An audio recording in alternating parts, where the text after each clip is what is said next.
Welcome friends. আসুন আজকে আমরা দেখি গিয়ে আজকে কি আছে আমাদের জন্য রান্নাঘরে। আমাদের শেফ আজকে আমাদের জন্য রসুনি ধনেপাতা করতে চলেছে। এটা কোনো প্রিপেয়ার্ড বা কোনো অন্য কোনো রেসিপি নয়, এটা আমাদের শেফের অরিজিনাল ক্রিয়েশন। তো শেফের কাছেই জেনে নেব আমরা কি করে এই রেসিপিটা সে এসছে, আর তার সাথে আমরা দেখব এই রেসিপিটা। তো চলুন গিয়ে দেখি কি আছে আজকে। এখন কি এগুলো কেটে নিতে হবে প্রথমে? হ্যাঁ, এগুলো ধনেপাতাটা ডাঁটি সহ ছাড়াতে হবে, কারণ ডাঁটিতেই গন্ধ। তারপরে এটাকে কুচিয়ে, ধনেপাতাটা কুচিয়ে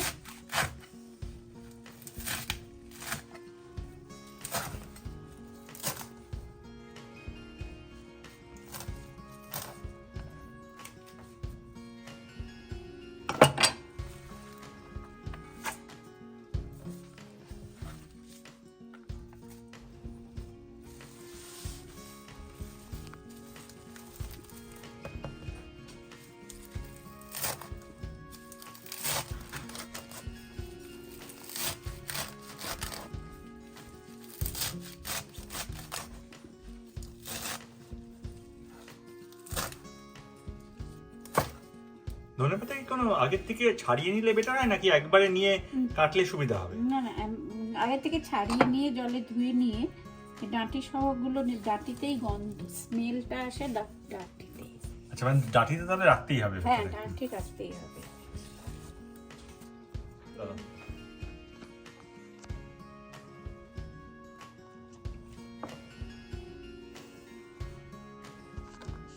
তারপরে কাঁচা লঙ্কা কুচি, ঝালটা যার যার নিজের ইচ্ছে মতো, আমি দিচ্ছি কিন্তু যার যার ইচ্ছে মতো কাঁচা লঙ্কা কুচিয়ে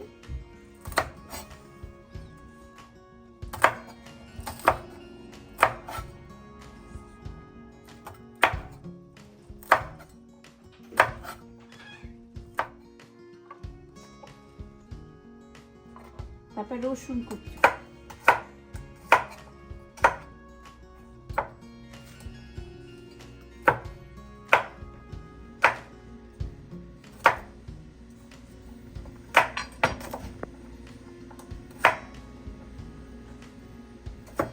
রসুনগুলো বেশি ছোট করতে হবে না, মানে মোটামুটি? না, এটা পেস্ট হবে।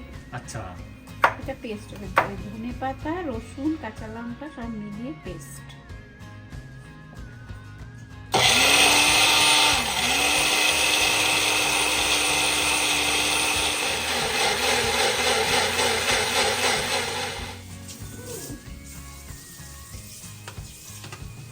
এইভাবে করে পেস্টগুলোকে আলাদা করে রেখে দিতে হবে।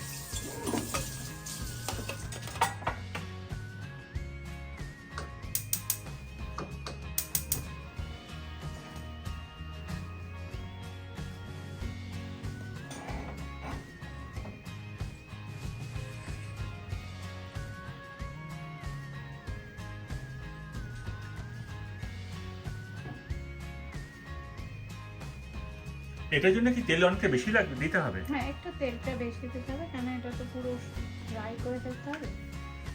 আর পুরোটাই তেলে ভাজা হচ্ছে? পুরোটাই তেলে।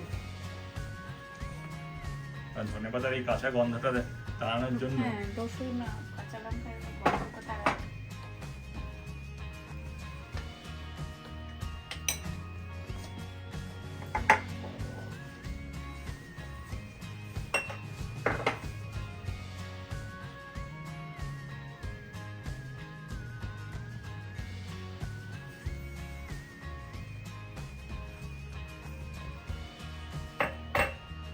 এবার আমি একটু কালো জিরে ফোড়ন দিলাম।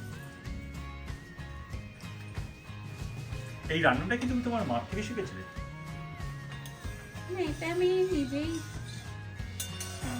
ঘরে ভেবে কেমন হয় খেতে। মানে এই রান্নাটা তুমি আসলো কি করে মাথায় আসলো? মানে এটা কি কোনো সময় এই ধনেপাতাটা এক্সেস হয়ে গেছিল তারপর তুমি বের করলে?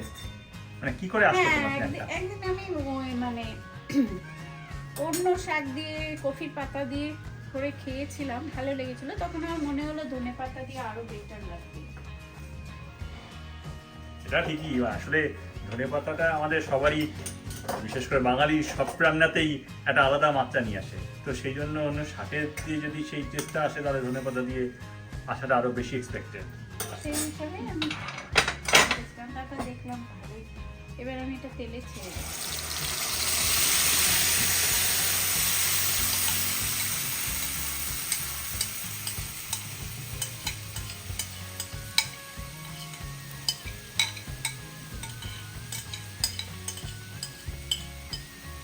না, আমরা সাধারণত ডাল করলে বা অন্য কিছু তরকারি করলে সাধারণত সব ডালের ওপরে লাস্টে একটু ধনেপাতা ছড়িয়ে দিই, এবং সেই ধনেপাতা ছড়ানোর জন্য একটা আলাদা গন্ধ চলে আসে যেটা আমাদের ওই যে কোনো তরকারি বা ডালের টেস্টটাকে আরও বাড়িয়ে দেয়। এখন পুরোটাই যদি ধনেপাতা দিয়ে করা হয় তাহলে তো আহা হা হা কিছু বলারই থাকে না। আমরা তো ধনিয়া চিকেন তো এইভাবেই করি। রাইট। হ্যাঁ, মানে যারা নিরামিষ খাবে তাদের খুব ভালো লাগে খুবই এটা ভালো লাগে। গরম ভাত দিয়ে খেতে। মানে ধনিয়ার থেকে চিকেনটা বাদ দিয়ে শুধু ধনিয়াটাকে খেতে খাচ্ছে আর কি। হ্যাঁ, ধনিয়া চিকেনে আরো মশলা লাগে, কিন্তু এটাতে এত মশলা লাগবে না। এই একটু নুন দিয়ে দিলাম ব্যাস। মানে সব দিক দিয়ে এটা সুবিধা। হ্যাঁ, এবার এটা ধরে শুধু নাড়তে হবে। হ্যাঁ নাড়তে হবে, কাঁচা ভাবটাকে সরাতে হবে। এটা নাড়তে নাড়তে দেখবে আরো কমে যাবে। মানে ধনিয়া চিকেনের চিকেন নেই, মশলা নেই, সব কিছুর থেকে নিষ্কৃতি, শুধু নাড়তে হবে বেশিক্ষণ ধরে। গরম করে গরম ভাত দিয়ে খেয়ে দিলে খুব ভালো লাগবে। মানে এতে একটা সুবিধাও আছে, মানে খাওয়ার আগে বেশ হাতের একটা এক্সারসাইজও হয়ে যাবে, মানে স্ট্রং হ্যান্ড যাকে বলে।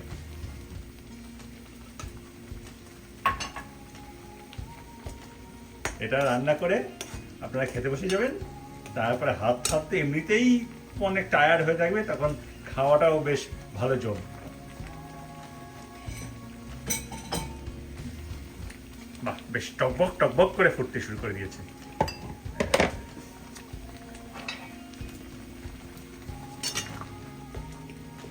আর অ্যাজ ইউজুয়াল আপনারা যেমন দেখেছেন যে শেফকে মাঝে মাঝে এটাকে নাড়তে হবে, তো এভরি মোমেন্ট কিছুক্ষণ বাদে বাদে এই শেফ অন্য যা কাজ করছে তার সাথে সাথে এসে নাড়িয়ে দিচ্ছে। কিন্তু এটা না নাড়লে আবার নিচে স্টিক করে গেলে তখন আবার সমস্যা হয়ে যাবে, তাই কনস্ট্যান্ট নাড়ানোটা মেনটেন করতে হবে। এটাই একটা সমস্যা যে সারাক্ষণ এটাকে ধরে ধরে তোমায় কনস্ট্যান্টলি নাড়িয়ে যেতে হবে। তোমার হাত ব্যথা করছে না এটা করতে না, হাত করতে? ব্যথা করছে কেন না, এখন তো জল টেনে যাচ্ছে, এখন বেশি নাড়াতে হবে। আচ্ছা, এখন আর রেস্টের ব্যাপার নেই, রেখে দেওয়া যাবে না। এটা শুধু জল টানার জন্য না, আমার মার রান্না করতে কখনো পরিশ্রম লাগে না। এই জিনিসটা আমি আমার দিদাকেও দেখেছি, আমার দিদার থেকেই তো আমার মা সব শিখেছে। মানে এত রান্না করে এসছে সারা জীবন, তবুও বয়সকালেও প্রায় রান্না করতে দৌড়ে যেত। আমার মামা আটকেছে কারণ বয়স হয়েছে, তো আমার মা আমার সেই দিদার গুণটাই পেয়েছে। যতই রান্না করুক না কেন, রান্নাতে কোনো অ্যালার্জি নেই, রান্নাতে কিছু নেই। সারাদিন যদি বলা হয় সারাদিন নতুন নতুন রেসিপি বানিয়ে মাথার থেকে বার করে করে খাওয়াবে। আমার দিদারই গুণ, যেটা আমার মা পেয়েছে। হ্যাঁ, মানে এই রেসিপিটাও তো নিজের থেকেই বানিয়েছে, একটা শাক, অন্য একটা শাক দেখে তারপর সেটাকে ধনেপাতাতে কনভার্ট করে এই নতুন হ্যাঁ, রেসিপিটা। কারণ আমার দিদাও এরকম অনেক রেসিপি নিজের মাথা থেকে বানিয়েছে। আমি এমনও শুনেছি, কোনোদিনও খাইনি, কিন্তু মাংসের যে ফ্যাটটা হয়, মাটনের যে ফ্যাটটা হয়, সেটা দিয়ে বড়া বানিয়ে তখনকার দিনে, এখন হয়তো অনেকে খায়, বাট এটা আমি অনেক বছর আগেকার কথা বলছি, সেটা বানিয়েও মাদের খাইয়েছে। আচ্ছা, ইন্টারেস্টিং, মানে মাংসের ফ্যাটটা দিয়ে বড়া বানিয়েছে। হ্যাঁ, বাহ। মাংসের ফ্যাট দিয়ে বড়া বানিয়েছে। আমি সবটা জানি না, মা বলতে পারবে। এরকম অনেক আছে, ডিমের অনেক কিছু। মানে মার অনেক বড় ফ্যামিলি ছিল, তো অবভিয়াসলি এত বড় ফ্যামিলি মানে সবাইরা সব বেশি বেশি করে সবকিছু দিতে পারতো না।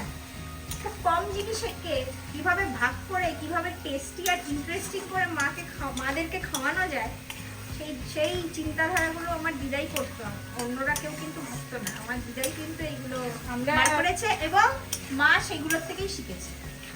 আমার মা পুঁই পাতাকে ইয়ে করে একটু মশলা মাখিয়ে বেসনে ডুবিয়ে আমাদের ভেজে দিত, এরকম ফুলে উঠতো, খুব খুব টেস্টি হয়।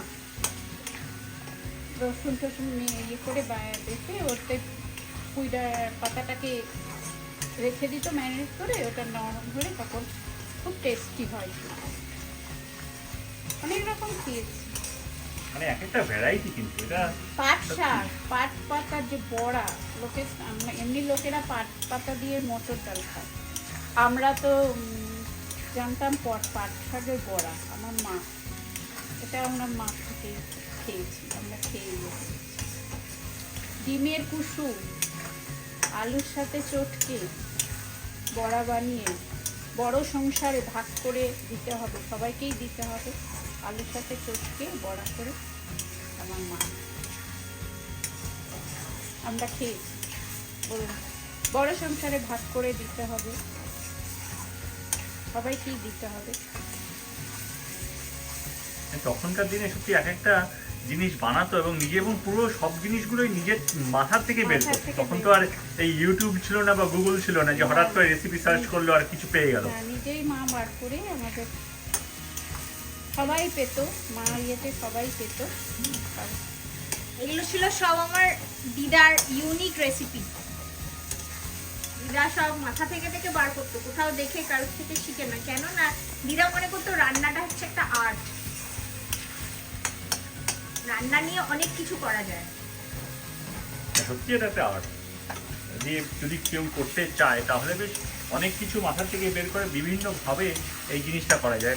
এখন তো আমরা ইউটিউবে যে রেসিপিগুলো দেখে আমরা মানে দ্বিতীয় কপি করি। তখনকার দিনে তো এই ইউটিউব ছিল না বা কোনো রেসিপির জন্য কোনো গুগল সার্চও করা যেত না। তো সব কিছু তখন আমাদের দিদা ঠাকুমাদের সব নিজেদের বের করতে হতো। এই দেখুন, এটা জল সব টেনে যাচ্ছে, আর এখন সেই জন্য কন্টিনিউয়াস নাড়তে হবে।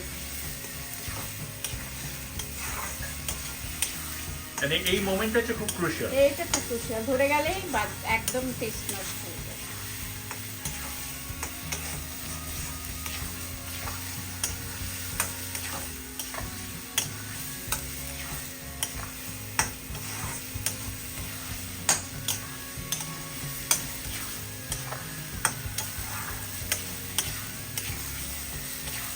দেখুন কতটা ধনেপাতা ছিল, বাটাটা যখন দিয়েছিলাম কতটুকু হয়েছে।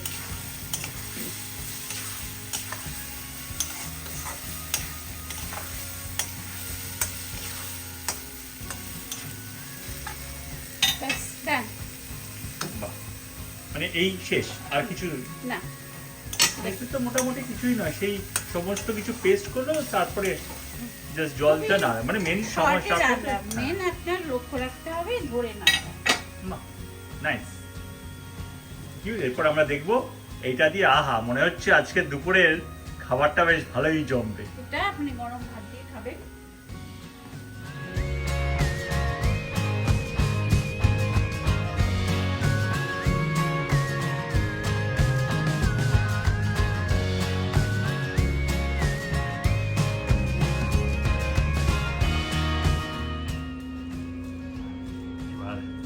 দুপুরে খাওয়াটা আজকে বেশ ভালোই জমে যাবে। এরকমভাবে আমরা মাঝে মাঝেই আপনাদের জন্য নতুন নতুন কিছু নিয়ে আসবো, যেটা আমাদের ইউজুয়ালি মা ঠাকুমারা বাড়িতে তাদের নিজস্ব পদ্ধতিতে করে থাকেন। So stay tune for the next time. Thank you.